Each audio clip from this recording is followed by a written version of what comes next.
Dal Veneto, province di Treviso e Vicenza, alla Lombardia, alla Toscana e all'Emilia-Romagna sono 4 le regioni italiane che in pochi giorni si sono trovate unite nel nome di Emilio Pellizzari.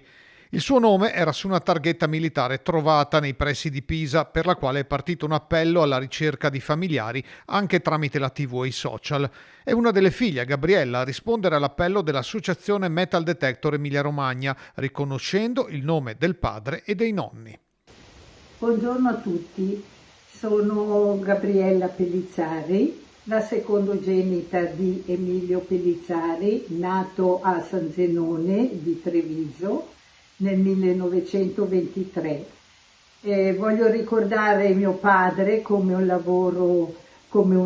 lavoratore onesto, emigrato qui in Lombardia, lavorando in una ditta di cotonificio, mettendo la priorità prima alla famiglia per riuscire a darci un benestante e a suon di sacrifici.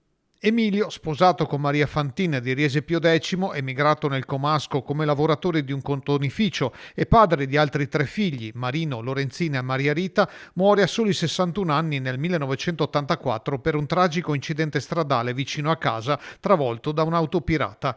Ora il legame si riallaccia di nuovo grazie a quella piastrina trovata vicino a Pisa, grazie ai volontari delle associazioni Metal Detector Emilia Romagna e SOS Metal Detector Nazionale.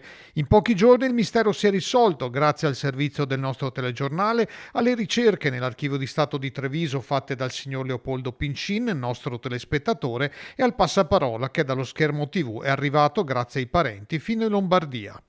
Voglio ricordarlo con grande affetto, come un grande uomo, e voglio anche ringraziare l'associazione Metal Detector che avermi dato questa opportunità di conoscere la vita militare, il tempo di guerra che ha fatto mio padre, che noi figli eravamo all'oscuro di tutti.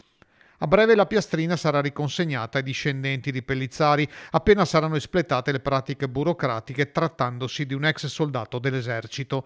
La storia e i suoi cicli hanno fatto un giro lungo 80 anni e molte centinaia di chilometri. Per Emilio e tutti i suoi parenti è un cerchio che si chiude nel modo più bello e inatteso, riscoprendo pagine di vita e di famiglia che ancora ci parlano e hanno qualcosa da insegnare. Grazie ancora, grande saluto. Sono emozionata.